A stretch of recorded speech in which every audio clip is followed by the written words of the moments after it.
नमस्कार मित्रों, मैं उमेश चतुर्वेदी कुछ अंतराल के बाद फिर से आपके सामने उपस्थित हूँ एक नए विषय के साथ।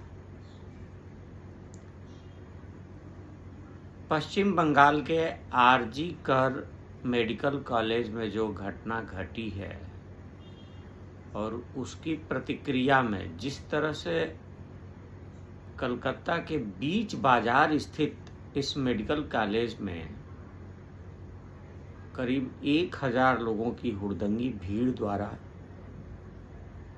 हड़ताल पर बैठे डॉक्टरों से जिस तरह से सलूक किया गया और जिस तरह से अस्पताल में तोड़फोड़ की गई, और दिलचस्प यह है कि वहाँ से जहाँ ये घटना घटी है वहाँ से कलकत्ता पुलिस का मुख्यालय कुछ ही 100 मीटर की दूरी पर स्थित है और वहाँ एक पुलिस स्टेशन भी है। इसके बावजूद अगर हजारों की संख्या में बलवाई वहाँ घुस जाते हैं, वो भी रात को, और डॉक्टरों को न सिर्फ मारते हैं बल्कि अस्पताल के तमाम प्रबंधन को धत्ता बताते हुए वहाँ की चीज़ों को नुकसान पहुँचाते हैं, ख़ासतौर पर जो सीसीटीवी कैमरे की यूनिट्स है वो, और जिस तरह से वहाँ भय और आतंक का माहौल पैदा किया गया, उसे एक बार ये लगा कि 2011 में जिस तरह से सत्ता का परिवर्तन हुआ था, और जब परिवर्तन हुआ था तो माना गया था कि पश्चिम बंगाल अब नई राह पर चलेगा। 2011 से लेकर के अब तक के हालात में इस घटना ने यह साबित किया है कि कोई खास बदलाव नहीं हुआ है। मित्रों, जो लोग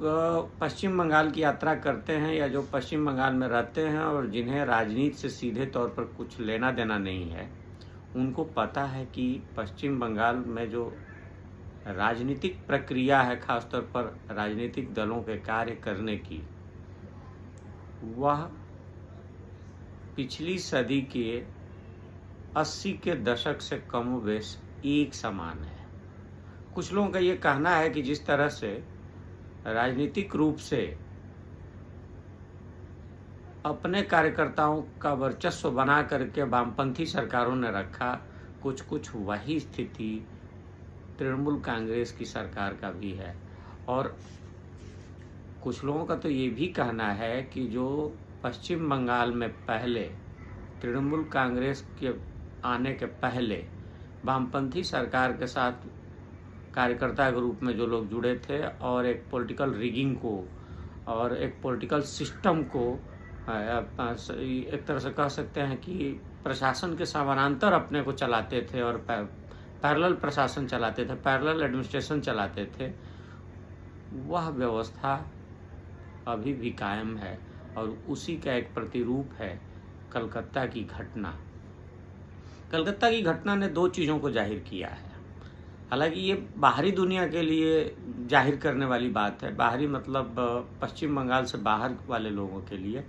पश्चिम बंगाल के लोगों को पता है, जो वहाँ सदियों से, सैकड़ों सालों से, 50 सालों से, 10 सालों से रहते हैं, उन्हें पता है कि पश्चिम बंगाल में जो राजनीतिक तंत्र है, खासतौर पर सत्ताधारी राजनीतिक तंत्र, वह किस तरह से काम कर रहा है।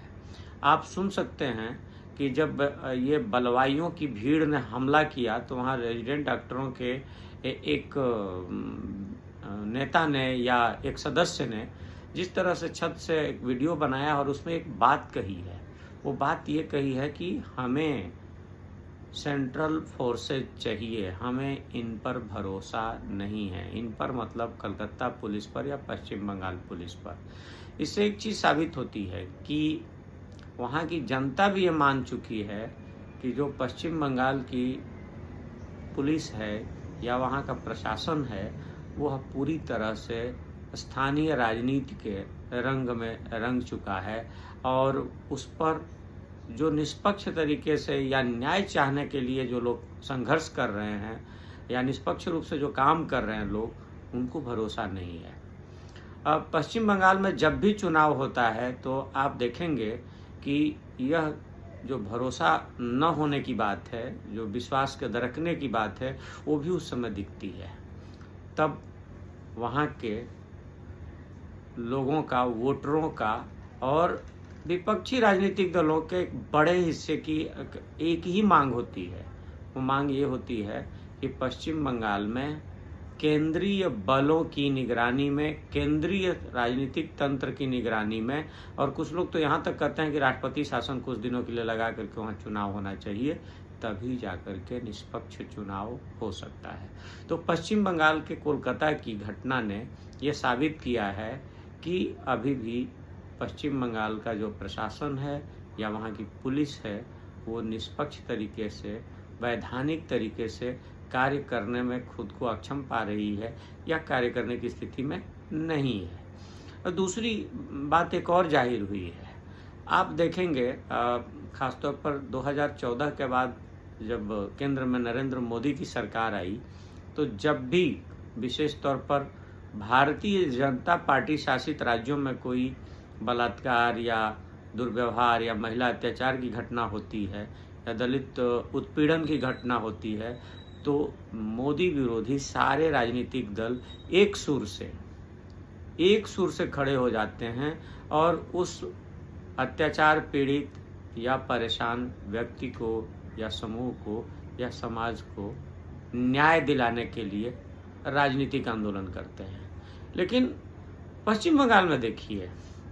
पश्चिम बंगाल की एक सांसद हैं महुआ मोइत्रा, काफ़ी पढ़ी लिखी हैं, बड़ी मुखर रहती हैं संसद में, और जिस तरह से वो मोदी सरकार पर हमले करती हैं, महिला हैं, उनका अभी तक कोई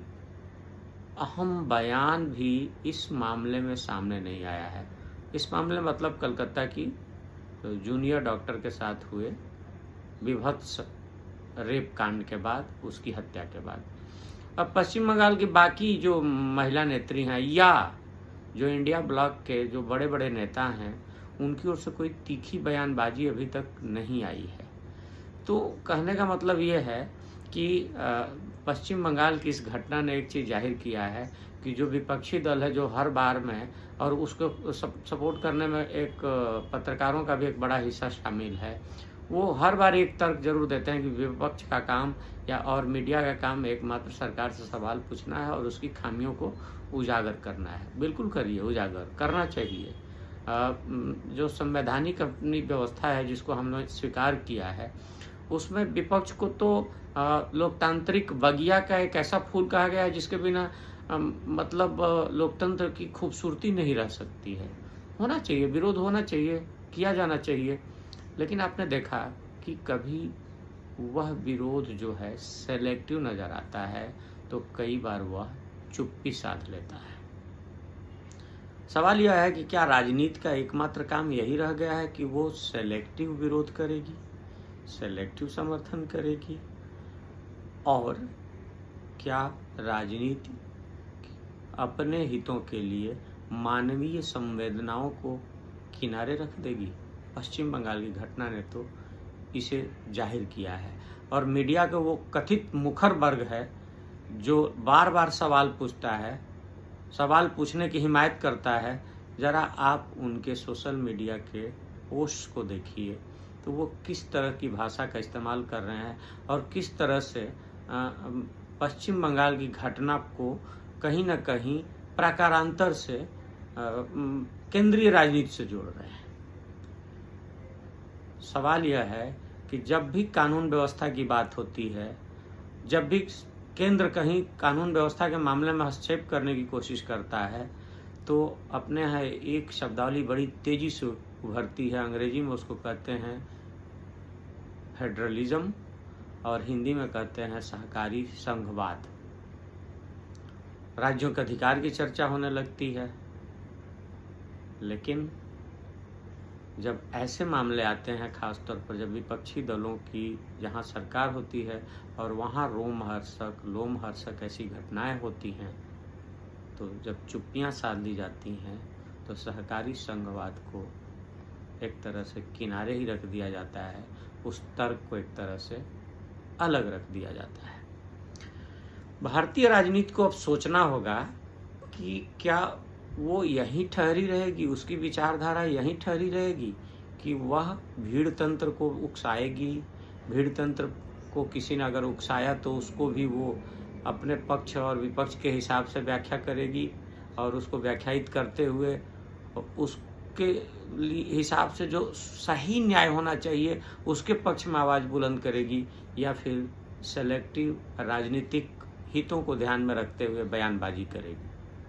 मुझे लगता है कि ये सवाल सबसे ज़्यादा उठना चाहिए। होता क्या है कि हम लोग जो जनता के लोग होते हैं उनकी स्मृति बहुत कम होती है और वो इतने व्यापक फलक पर नहीं सोच पाते हैं, और कुछ स्थिति तो इसकी इसलिए भी हो रही है ये कि सोशल मीडिया के दौर में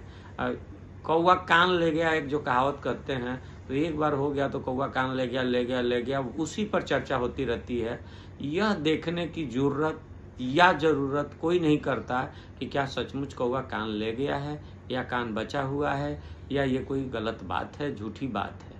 मुझे लगता है कि भारतीय समाज को भी अब सचेत होना पड़ेगा और उसको भी मानवीय संवेदनाओं के हिसाब से राजनीतिक दलों से सवाल पूछना होगा। वह राजनीतिक विचारधारा या राजनीतिक हितों के हिसाब से नहीं। मानवीय संवेदना क्या है कि हमने जिस लोकतंत्र को अपनाया है या हमारी जो भी सामाजिक व्यवस्था है उसके मूल में एक ही बड़ी चीज़ है, मनुष्य का भला होना, मानवता की रक्षा होना। और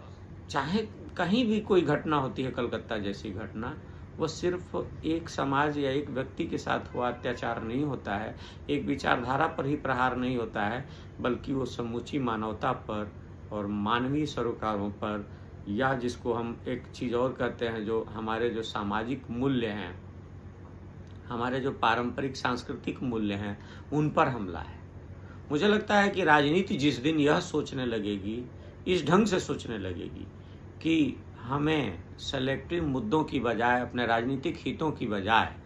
तात्कालिक राजनीतिक हितों की बजाय मानवीय संवेदनाओं पर बात करेंगे, तो जाकर के शायद कहीं हम बड़ी राजनीति कर पाएंगे, बड़ी लकीर खींच पाएंगे।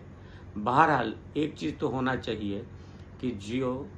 भीड़ आई थी कलकत्ता के मेडिकल कॉलेज में, उस भीड़ का जो रंग था, रूप था, पहचानना तो मुश्किल है, क्योंकि वो भीड़ जो है कई बार उकसावे में आती है, लेकिन जो उकसाने वाला होता है उस भीड़ से कहीं ज़्यादा जिम्मेदार होता है, जवाबदेह होता है, दुश्मन होता है। आखिर वो कौन लोग हैं जो चाहते हैं कि कलकत्ता में जो घटना घटी है,